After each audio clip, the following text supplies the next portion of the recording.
Frank Hodge. And Michael Morpurgo. Michael. Hello, how are you? I'm very good. God, Good to see. I'm not letting go. You've got a hot hand. Okay, I will let you into a secret. Hold that for me. Do you want one? There's, USB hand warmers. They're the thing of the now and the future. No, keep hold of it for while we're talking. With the world the way it is at the minute, I think, do you feel that it's more important than ever to be bringing children up and adults on telling good stories?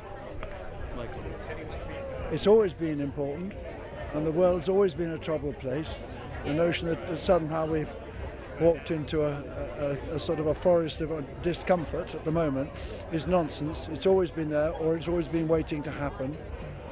It's ever more important than it was, and one of the great problems we got is that the books are there, stories are there, whether they're in film or in books, to tell truth. I know this sounds silly from a fiction writer, but it's the kind of truth that really matters, which means that a child will read a book or see a film like Kensuke's Kingdom, and it enables them to think, to go to places in their thoughts that they've never been before, and it challenges them, and they move on and they learn from it.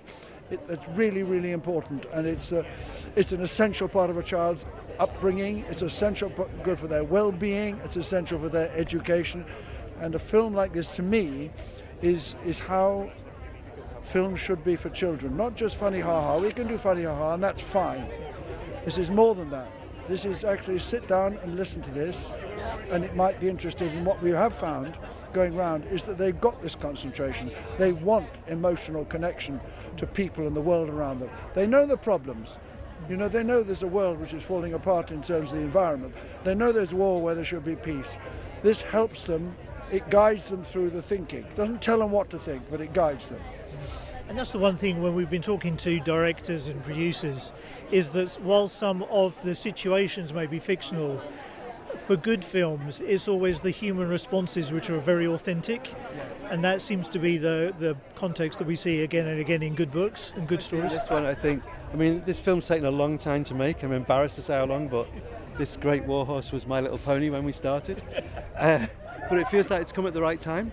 You know, there are people being paid to create division and foment hatred all over the place, and this tells that great truth that heart speaks to heart across race, across language, across age, all those things. Because this is about a boy and an old man and some orangutans who form a relationship, because heart speaks to heart. And do you think that the changes in technology which have made filmmaking a little bit easier might be able to reach into some of those stories that haven't been told yet and bring those to the screen? No, people will do that before the technology. The technology is the means to the end. And when it's used like that, as it has been in this film, it's triumphant, absolutely triumphant with what it can do, because it can reach children in a very immediate way and then enable them to go further in their own thinking. I think that's what's so important about. You're bound to say this, and the film is important. It's also really enjoyable in the sense that you lose yourself in the story. And the story finally is about family, missing people, which people do in families a lot, about how important family is, longing for your family, and about relationships with people who are not like you, they're different from you. And that's so important, that to live the film, and I think that helps. Absolutely, and this event is a celebration of that. So thank you so much for speaking to us. It's been an absolute pleasure. Give this back? Sadly, you do. That's a human touch. Amazon, best thing going. Could I have another interview, please? Come back here on your way back, and we'll do it. Thank you. Thank you.